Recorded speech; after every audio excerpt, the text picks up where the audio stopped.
வணக்கம் அன்பு நண்பர்களே. ராகுல் காந்தி வயநாடு தொகுதியில தன்னோட எம்பி பதவியை ராஜினாமா செய்திருக்காரு. கடந்த பாராளுமன்ற தேர்தலில் வயநாடு ரேபரேலின்னு சொல்லக்கூடிய 2 நாடாளுமன்ற தொகுதிகளில் போட்டிட்டு இருந்தாரு ராகுல் காந்தி. இதுல வயநாடு தொகுதியில ராகுல் காந்தி ராஜினாமா செஞ்சிருக்கிறதோட இந்த நாடாளுமன்ற தொகுதியில காங்கிரஸ் வேட்பாளரா பிரியங்கா காந்தி அறிவிக்கப்பட்டிருக்காங்க.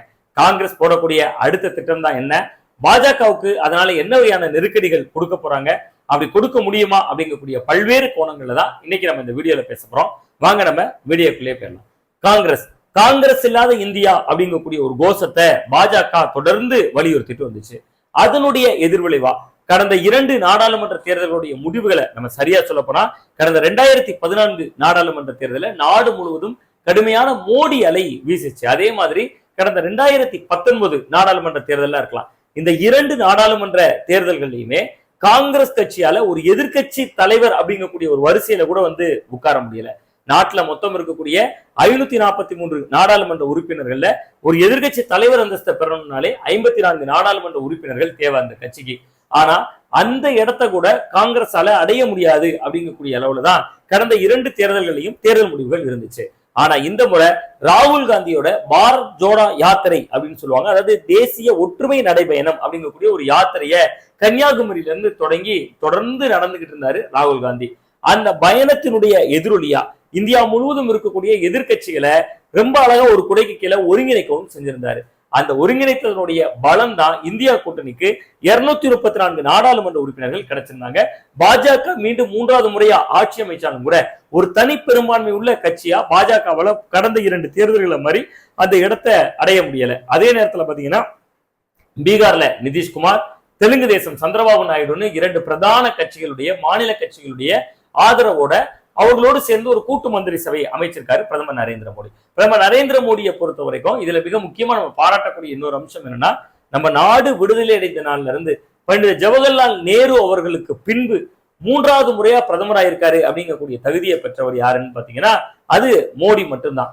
அதே நேரத்துல வலுவான எதிர்கட்சிகளே இல்லாத ஒரு ஜனநாயகம் ரொம்ப ஆபத்தானது அப்படின்னு சொல்லுவாங்க.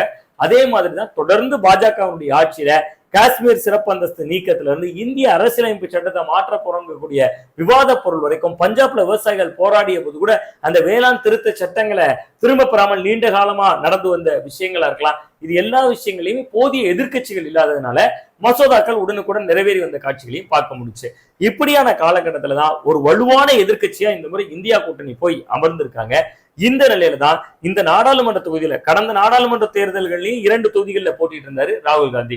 அதுல ஒரு தொகுதி வயநாடு, இன்னொரு தொகுதி அமேதி. அந்த அமேதி நாடாளுமன்ற தொகுதியில ஸ்மிருதி இரானி கிட்ட தோத்து போயிருந்தாரு ராகுல் காந்தி கடந்த நாடாளுமன்ற தேர்தலில். இந்த முறையும் அவர் அப்படி 2 நாடாளுமன்ற தொகுதிகளில் போட்டியிட்டாரு. அதுல ஒன்று மீண்டும் தன்னுடைய பழைய பாரம்பரிய தொகுதியான வயநாடு, இன்னொன்று ரேபரேலி. அந்த ரேபரேலி உத்தரப்பிரதேச மாநிலத்துல இருக்கு. அந்த ரேபரேலி யாருடைய பாரம்பரியமான தொகுதின்னு பாத்தீங்கன்னா சோனியா காந்தி அவர்கள் தொடர்ந்து போட்டியிட்டு வந்த தொகுதி.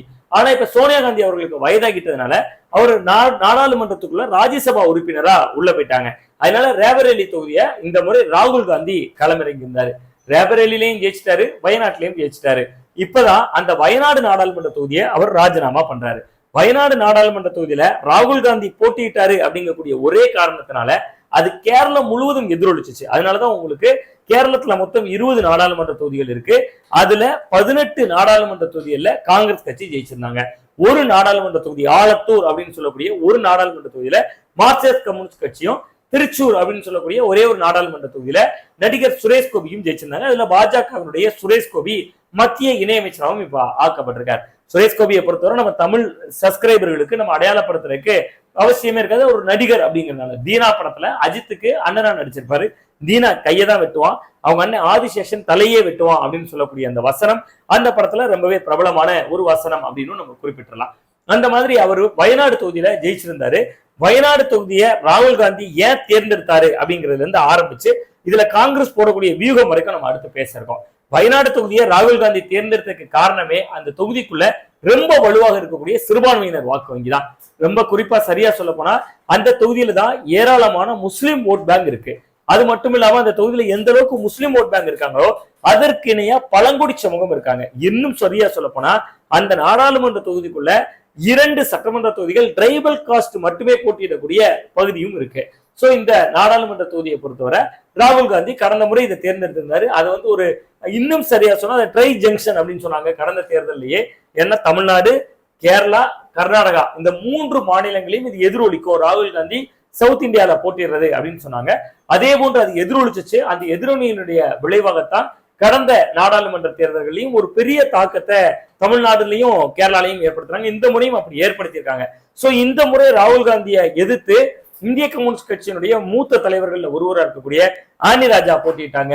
அதே மாதிரி பாஜகவுடைய சார்பில் பாஜகவுடைய மாநில தலைவர் சுரேந்திரனே களமிறங்கி இருந்தாரு. இப்படியான காலகட்டத்திலையும் 3.5 லட்சம் ஓட்டு வித்தியாசத்துல ஜெயிச்சிருந்தாரு ராகுல் காந்தி. 3.5 லட்சம் ஓட்டு அப்படிங்கிறது கடந்த தேர்தலில் அவர் 4 லட்சம் ஓட்டு வித்தியாசத்துல ஜெயிச்சிருந்தாரு. இந்த முறை அதை விட ஒரு 50,000 வாக்கள் குறைந்து 3.5 லட்சம் ஓட்டு வித்தியாசத்துல ஜெயிச்சிருந்தாரு. இப்ப ஏன் இவர் ரேபரேலியை ராஜினாமா பண்ணாம இதை ராஜினாமா பண்றாருன்னா, உத்தரப்பிரதேச மாநிலத்தை பொறுத்தவரை இப்பதான் நீண்ட காலத்துக்கு பிறகு அங்கு வந்து இந்தியா கூட்டணியும் காங்கிரசும் சமாஜ்வாதியோட சேர்ந்ததுனாலையும் என்னவோ ஓரளவு நல்ல ரியாக்ஷன் பண்ணியிருக்காங்க. இன்னும் சரியா சொல்ல போனா அயோத்தி ராமர் கோயில் விவகாரம், ராமர் கோயில கட்டப்பட்ட அந்த சம்பந்தப்பட்ட நாடாளுமன்ற தொகுதியில் கூட பாஜக வீழ்த்தப்பட்டிருக்கு. சோ அதனால நம்ம வந்து உத்தரப்பிரதேச மாநிலத்தை மையப்படுத்தி நாம் அரசியல் செய்ய வேண்டிய நேரம் இது அப்படிங்கிறது ராகுல் காந்தியுடைய புரிதல். அதே நேரத்துல தனக்கு ரொம்ப வழக்கமா கை கொடுக்கக்கூடிய சவுத் இந்தியாவுக்கு ஒரு முகம் தேவை. நம்ம சவுத் இந்தியாலேயே திரும்பி முகாமிட்டு இருந்தா, இப்ப கோயம்புத்தூர்ல போற இடத்துல ஸ்டாலின் நம்மளை பத்தி புகழ்ந்து பேசுறாரு, ஒரு ஸ்வீட் பாக்ஸ் கொடுத்து நம்ம மொத்தமா வேங்கையை மாத்திட்டோம் அப்படின்னு சொல்லக்கூடிய இடமா இருக்கலாம். இதெல்லாம் கேட்க நல்லா இருக்கும், சுவாரஸ்யமா இருக்கும். இருந்தாலும் நார்த் இந்தியால கணிசமான தொகுதிகளை வாங்குறதன் மூலமா தான் நம்மளை நம்ம நிலைநிறுத்திக்க முடியும். சோ வடக்குக்கு ராகுல், தெற்குக்கு பிரியங்கா காந்தி அப்படிங்கக்கூடிய ஒரு வியூகத்தை காங்கிரஸ் வகுத்திருக்காங்க. அதனாலதான் ரேபரேலி தொகுதியை ராஜினாமா பண்ணாம வட இந்தியாவில் அப்படியே ரேபரேலி தொகுதியில ராகுல் காந்தி எம்பியா தொடர்றாரு. நேர அப்படியே இந்த பக்கம் வந்தா தென்னிந்தியால பிரியங்கா காந்திய வேட்பாளரா களமிறக்கிருக்காங்க. பிரியங்கா காந்தி சோனியா காந்தி அவர்களுடைய மகள், ராகுல் காந்தி அவர்களுடைய சகோதரி. அவரை களமிறக்கிறது மூலமா அந்த ஓட் பேங்க் அப்படியே சிந்தாம சிதறாம தங்கள் பக்கமே இருக்கிறதுக்கான ஒரு வாய்ப்பை அவங்க ஏற்படுத்தியிருக்காங்க அப்படிங்கிறதையும் நம்ம புரிஞ்சுக்க முடியுது. இது எல்லாத்துக்கும் மேல அந்த தொகுதிக்குள்ள வலுவாக இருக்கக்கூடிய இஸ்லாமியர் வாக்கள், அங்க அந்த தொகுதிக்குள்ள காங்கிரஸ் கூட கூட்டணியில் இருக்கிறது எந்த கட்சி அப்படின்னு பாத்தீங்கன்னா இந்திய யூனியன் முஸ்லிம் லீக். அவங்க இப்ப வாலண்டியரா பிரியங்கா காந்தியை நிறுத்தினால நாங்க எந்த நிபந்தனையும் இல்லாம ஆதரிக்கிறோம் அப்படின்னு சொல்லியிருந்தாங்க. கடந்த முறை இதே இந்திய யூனியன் முஸ்லிம் லீக் கட்சியினுடைய கொடியை பயன்படுத்துறப்ப மீடியாக்கள்ல இது பாகிஸ்தானுடைய கொடியை பிடிச்சிட்டு ராகுல் காந்தி காண்டி வாக் போனாங்க அப்படிங்கக்கூடிய ஒரு பரபரப்பெல்லாம் கிளப்பியிருந்தாங்க. சோ அதையெல்லாம் தாண்டி அதையெல்லாம் கடந்து இந்த முறை இந்திய யூனியன் முஸ்லிம் லீக் கொடியை பயன்படுத்துவதற்கான ஒரு வாய்ப்பும் இருக்கு. சோ பிரியங்கா காந்தியை பொறுத்தவரை ராகுல் காந்தி எடுத்த ஓட்டை விட கூடுதல் ஓட்டு வித்தியாசத்திலே அவர் ஜெயிப்பாரு, கரை சேர்வாரு. பாஜக அவரை ஓட் பேங்க்ல லீடிங்கை குறைக்கிறதுக்காக மறுபடியும் சுரேந்திரனை களமிறக்கலாம். இவரை எதிர்த்து போட்டியிட இந்திய கம்யூனிஸ்ட் கட்சியும் நாங்களும் களத்தில் இருக்கோம், நாங்க போட்டி போடுவோம். ஏன் அப்படி போட்டி போடுறோம்னு சொன்னாங்கன்னா, அகில இந்திய அளவில் இந்தியா கூட்டணிக்குள்ள 2 கட்சிகளும் ஒன்றாக இருந்தாலும் கூட ஒருவேளை இவர்கள் போட்டியிடாட்டா போட்டி களம்ங்கிறது பாஜக வெர்சஸ் காங்கிரஸ் அப்படின்னு சுருங்கிரும் அப்படிங்கிறதுனால இவர்கள் நாங்களும் போட்டிடுறோம் அப்படிங்கக்கூடிய அளவுல சிபிஐயும் களத்துல திரும்பியும் நிற்பாங்க. சோ எது எப்படி இருந்தாலும் காங்கிரசினுடைய மிக துல்லியமான ஒரு காய் நகர்த்தல் வடக்கிற்கு ராகுல், தெற்கிற்கு பிரியங்கா காந்தி. இன்னும் சொல்ல போனா தெற்குல ஜெயித்து பிரியங்கா காந்தி மீண்டும் உள்ள போகிறப்ப அவர் முதல் முறையாக மக்களால் தேர்ந்தெடுக்கப்பட்டு நாடாளுமன்றத்துக்கு செல்லக்கூடியவரா இருப்பாரு. முதலாக தேர்தல் அரசியல்ல பிரியங்கா காந்தி கால் பதிக்க இருக்காங்க. அது காங்கிரசினுடைய ஒரு சரிவுல இருந்து 99 நாடாளுமன்ற உறுப்பினர்கள் இருக்கக்கூடிய நிலையிலிருந்து அவர் இப்ப தேர்தலை சந்திக்க இருக்கிறார். பார்க்கலாம். ஏற்கனவே கூட்டணி மந்திரி சபையை நடத்தக்கூடிய பிரதமர் நரேந்திர மோடி அவர்களுக்கு வலுவான எதிர்கட்சிகள் சேர்ந்திருந்து எதிர்ப்பு குரல் எழுப்பதற்கான ஒரு வாய்ப்பு இருக்கக்கூடிய நிலையில அதற்கான முகங்களில் ஒருவரா பிரியங்கா காந்தியும் இனி உள்ள வர இருப்பாங்க. மோடி இதையெல்லாம் எப்படி பாஜக தரப்பு எதிர்கொள்ள போகிறது?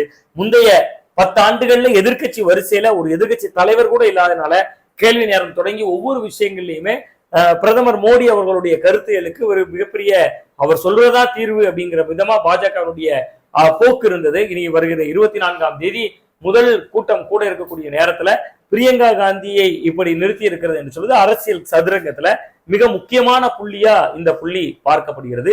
இது மட்டும் இல்லாம பொதுவா அரசியலமைப்பு சட்டப்படி 2 தொகுதிகளில் ஜெயிச்சவங்க ஏதாவது ஒரு தொகுதியை 14 நாட்களுக்குள்ள ராஜினாமா பண்ணணும். அந்த வகையில் ராகுல் காந்தி வயநாடு தொகுதியை தான் ராஜினாமா செய்ய போவதாக முடிவெடுத்து அறிவித்திருக்கிறார்.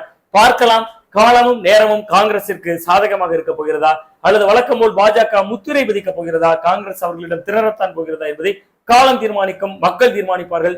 மீண்டும் ஒரு நல்ல காணொலியில் உங்களை சந்திக்கின்றேன். நான் உங்கள் சுவாமிநாதன், ஊடகவியலாளர்.